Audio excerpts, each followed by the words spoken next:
Bharat, England మధ్య జరిగిన మొదటి టెస్ట్ మ్యాచ్‌లో భారత్ ఓడిపోయింది. గెలవగలిగిన పరిస్థితి నుంచి గెలవాల్సిన మ్యాచ్‌లో భారత్ ఘోరంగా ఊహించని విధంగా అందరినీ నిరాశపరుస్తూ ఓడిపోయింది. ఈ నేపథ్యంలో వైజాగ్‌లో రెండవ టెస్ట్ మ్యాచ్ జరగడానికి ఏర్పాట్లు జరుగుతున్నాయి. ఈ నేపథ్యంలో భారత్ రెండవ టెస్ట్ మ్యాచ్‌లో ఎలాంటి టీమ్‌తో దిగుతుంది అన్నది ఒక ఆసక్తికరమైన ప్రశ్న. అందులో ముఖ్యంగా ఫామ్‌లోని ఇద్దరు ఆటగాళ్లు జట్టులో లేరు. అదేవిధంగా ఇద్దరు ఆటగాళ్లు గాయాల కారణంగా టీం నుంచి బయటికెళ్లారు.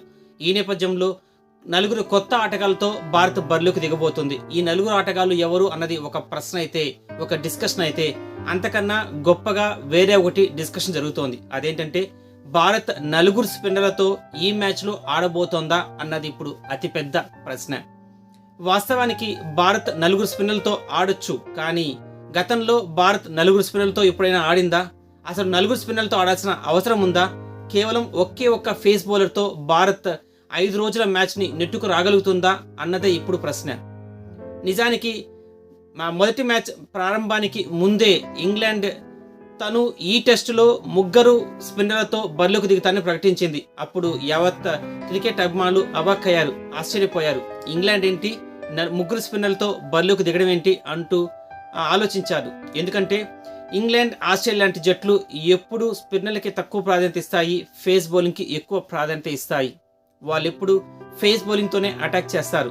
కానీ వారు ఎప్పుడైతే మొదటి టెస్ట్ మ్యాచ్కి ముందే ముగ్గురు స్పిన్నర్లతో బరిలోకి దిగుతాం అనగానే మనమంతా చాలా ఆశ్చర్యపోయాం, చాలా వింతగా అనిపించింది. కానీ వాళ్ళు అనుకున్నట్టే ముగ్గురు స్పిన్నర్లతో బరిలోకి దిగారు, అద్భుతంగా రాణించారు. మన స్పిన్ ట్రాక్లపై వారి స్పిన్నర్లు మెరిశారు.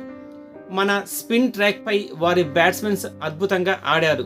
వారు మొదట్లో కాస్త నెమ్మదిగా మొదలుపెట్టినా ఆఖరికి గొప్ప విజయాన్ని అందుకున్నారు. అసలు ఇంగ్లాండ్ భారత్ పర్యటనలో ఏమాత్రం మనకు గట్టి పోటీ ఇస్తుంది అని అంతా అనుకున్నాం. కానీ మన ఆలోచనల్ని పటాపంచలు చేస్తూ వాళ్ళు మొదటి మ్యాచ్లో గౌరవంగా, ఘనంగా విజయాన్ని సాధించారు. అసలు ఈ మ్యాచ్లో భారత్ స్పిన్ పిచ్లపై భారత్ ఓడిపోవడానికి గల కారణం ఏమిటి అని ముఖ్యంగా మనం ప్రశ్నిస్తే ముఖ్యంగా 2 కారణాలు బయటపడతాయి. అదేంటంటే వారు ఇంగ్లాండ్ స్పిన్నర్లు వేసినంత గొప్పగా మన స్పిన్నర్లు బౌలింగ్ చేయలేదు. ఇక స్పిన్ వికెట్ పై ఇంగ్లాండ్ బ్యాట్స్మెన్స్ ఆడినంత గొప్పగా మన బ్యాట్స్మెన్స్ ఆడలేకపోయారు. ఇది కూడా కాస్త ఆశ్చర్యం కలిగించేదే. ఎందుకంటే భారత్లో ఉన్నవన్నీ కూడా స్పిన్ పిచ్లే. ఇక డొమెస్టిక్ క్రికెట్ జరిగేదంతా కూడా స్పిన్ పిచ్ల పైనే. మన ఆటగాళ్ళు గొప్పగా ఆడేది కూడా స్పిన్ పిచ్ల పైనే. కానీ ఇదంతా గతం. ఎందుకంటే ప్రస్తుతం భారత ఆటగాళ్ళు స్పిన్ పిచ్లపై ఆడలేకపోతున్నారు, అసలు ఆడట్లేదు. అందుకు కారణం ఏంటంటే జట్టులో చాలా మంది ఆటగాళ్ళు domestic cricket, first class cricket అసలు ఆడట్లేదు. ఇంటర్నేషనల్ క్రికెట్లో బిజీగా ఉన్న కారణంగా డొమెస్టిక్ క్రికెట్ అసలు ఆడలేకపోతున్నారు. కేవలం ఐపీఎల్ తప్ప వేరే ఏ ఫస్ట్ క్లాస్ మ్యాచ్లని టీంలో చాలా మంది క్రికెటర్లు ఆడట్లేదు. ఎప్పుడైతే అంతర్జాతీయ మ్యాచ్లు ఆడుతున్నారో ఈ అంతర్జాతీయ మ్యాచ్ల కారణంగా ఉన్న పిచ్లంతా ఫేస్ పిచ్లు గాను, అదేవిధంగా బయట దేశాలు జరిగే పిచ్లంతా కూడా ఫేస్ పిచ్లే ఉన్నాయి. అందుకు తగ్గట్టే మన వాళ్ళు ప్రాక్టీస్ చేస్తున్నారు, ప్రిపేర్ అవుతున్నారు. ఈ నేపథ్యంలో డొమెస్టిక్ క్రికెట్లో స్పిన్ పిచ్లపై ఆడకపోవడమే ప్రస్తుతం ఆడలేకపోవడానికి గట్టి కారణం.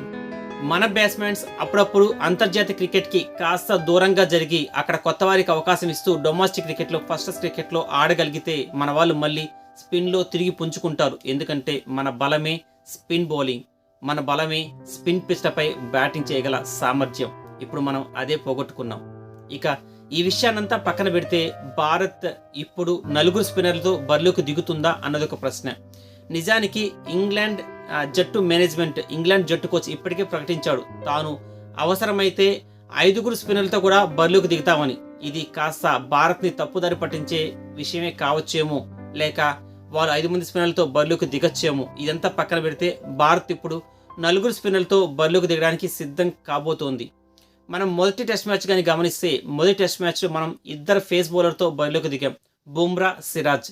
కానీ ఇద్దరి ఫేస్ బౌలర్లో కేవలం బుమ్రాకి మాత్రమే బౌలింగ్ అవకాశం వచ్చింది. బుమ్రా మాత్రమే పకడ్బందీగా బౌలింగ్ చేశాడు, వికెట్లు తీశాడు. ఇక సిరాజ్ విషయానికి వస్తే సిరాజ్కి కేవలం మొదటి ఇన్నింగ్స్లో 7 ఓవర్లు, రెండవ ఇన్నింగ్స్లో 4 ఓవర్లు, మొత్తంగా 11 ఓవర్లు మాత్రమే సిరాజ్కి బౌలింగ్ వేసే అవకాశం వచ్చింది. కానీ అతను అందులో ఒక వికెట్ కూడా తీయలేకపోయాడు, నిరాశపరిచాడు.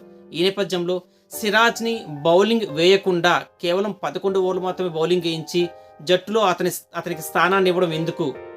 బౌలింగ్ వేయనప్పుడు ఒక స్పెషలిస్ట్ ఫేస్ బౌలర్ జట్టులో ఎందుకు? కేవలం ఫీల్డింగ్ కోసమే ఒక ఫేస్ బౌలర్ అవసరమా అన్న ప్రశ్న గట్టిగా వినిపించింది.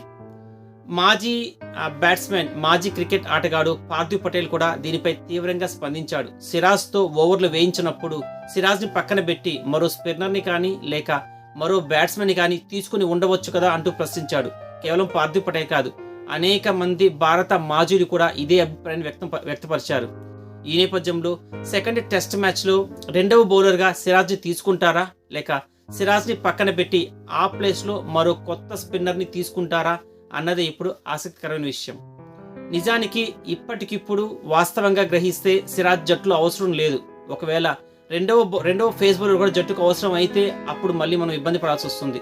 ఎందుకంటే వాస్తవంగా మొదటి టెస్ట్ మ్యాచ్లో ఎటువంటి స్పిన్ పిచ్ ఉందో అటువంటి స్పిన్ పిచ్ని రెండవ టెస్ట్ మ్యాచ్లో వైజాగ్లో కూడా తయారు చేస్తున్నారు. కాకపోతే ఈ టెస్ట్ పిచ్ కాస్త స్పిన్తో పాటు కాస్త రివర్స్ స్వింగ్ అవ్వచ్చు అన్న ఆలోచన కూడా ఉంది. ఈ నేపథ్యంలో రెండవ బౌలర్ ఫేస్ బౌలర్ని తీసుకుంటారా లేదా అన్నది ఆసక్తి. ఇక రెండవ ఫేస్ బౌలర్ని తీసుకొని పక్షంలో జట్లో ఎవరెవరికి స్థానం ఉంది అన్నది ఆలోచిస్తే, మొదటి టెస్ట్ మ్యాచ్లో అశ్విన్తో పాటు జడేజా అద్భుతంగా బౌలింగ్ చేశాడు, ఆల్రౌండ్ ప్రదర్శన చేశాడు. కానీ జడేజా టీంలో లేని కారణంగా, జడేజా గాయం కారణంగా, ఎన్సీలో ఉన్న కారణంగా జట్టు మరికొంతమంది ఆటగాళ్ళని పిలిపించుకుంది. ఇందులో సర్ఫరాజ్ కానీ పక్కన పెడితే, అతను బ్యాట్స్మెన్ కనుక పక్కన పెడితే, బౌలింగ్ విషయానికి వస్తే మనం కొత్తగా తెచ్చుకున్న ఆటగాళ్ళు ఎవరంటే సౌరవ్ కుమార్, అదేవిధంగా వాషింగ్టన్ సుందర్. సౌరవ్ కుమార్, వాషింగ్టన్ సుందర్ ఇద్దరు కూడా ఆల్రౌండ్ ఆటగాళ్లే. ఫస్ట్ క్లాస్ క్రికెట్లో అద్భుతంగా ఆడుతున్న వాళ్ళే, అద్భుతమైన స్పిన్ బౌలింగ్ని వేయగలిగిన వాళ్ళే, అటు బ్యాటింగ్తోనూ ఇటు బౌలింగ్తోనూ అద్భుతాలు సృష్టించగలిగిన వాళ్ళే. కానీ వారిద్దరూ అంతర్జాతీయ జట్టులోకి కొత్తగా వస్తున్న ఆటగాళ్ళు, పెద్దగా అనుభవం లేని ఆటగాళ్ళు. ఈ నేపథ్యంలో అశ్విన్తో పాటు మరెవరు బౌలింగ్ చేస్తారు అంటే, అశ్విన్తో పాటు జడేజా స్థానంలో కుల్దీప్కి ఖచ్చితంగా జట్టులో స్థానం దక్కుతుంది. కుల్దీప్ అద్భుతమైన బౌలరే, కాస్త అంతర్జాతీయ అనుభవం కూడా ఉంది. అయినప్పటికీ అతనికి ప్రధానమైన లోపం ఏంటంటే బ్యాటింగ్లో పెద్దగా రాణించలేకపోవడం. ఇక అశ్విన్, కుల్దీప్ ఇద్దరు స్పిన్నర్లు ఉంటే, బుమ్రా ఒక ఫేస్ బౌలర్ ఉంటే, బుమ్రాని పక్కన పెడితే ఇద్దరు స్పిన్నర్లతో పాటు మరో ఇద్దరు స్పిన్నర్లు తీసుకునే అవకాశం ఇప్పుడు జట్టులో ఉంది. అందులో మరీ ముఖ్యంగా వాషింగ్టన్ సుందర్ని ఖచ్చితంగా జట్టులోకి తీసుకోవచ్చు. ఎందుకంటే జడేజా ప్లేస్లో వాషింగ్టన్ సుందర్ని తీసుకుంటే జడేజాలాగా వాషింగ్టన్ సుందర్ కూడా ఆల్రౌండ్ ప్రదర్శన చేయగలుగుతాడు. ఇక అక్షర్ పటేల్ ఎలాగో జట్టులో ఉన్నాడు. అతను అటు బ్యాటింగ్లోనూ ఇటు బౌలింగ్లోనూ రాణిస్తున్నాడు. మొదటి మ్యాచ్లో కూడా ఎంతో కొంత కాస్తో కూస్తో పర్లేదన్న ప్రదర్శన చేశాడు. ఈ టెస్ట్ మ్యాచ్లో అక్షర్ పటేల్ని కాస్త ముందుగా బ్యాటింగ్ పంపించే అవకాశం కూడా ఉంది. ఫోర్త్ ప్లేస్లో బ్యాటింగ్ పంపించే అవకాశం ఉంది. ఈ నేపథ్యంలో అక్షర్ పటేల్, అశ్విన్, కుల్దీప్, వాషింగ్టన్ సుందర్ వీళ్ళ నలుగురిని స్పిన్ విభాగంలో జట్టులోకి తీసుకొని కేవలం బుమ్రా ఒక్కడనే ఫేస్ విభాగంలో జట్టులోకి తీసుకునే అవకాశం ఉంది.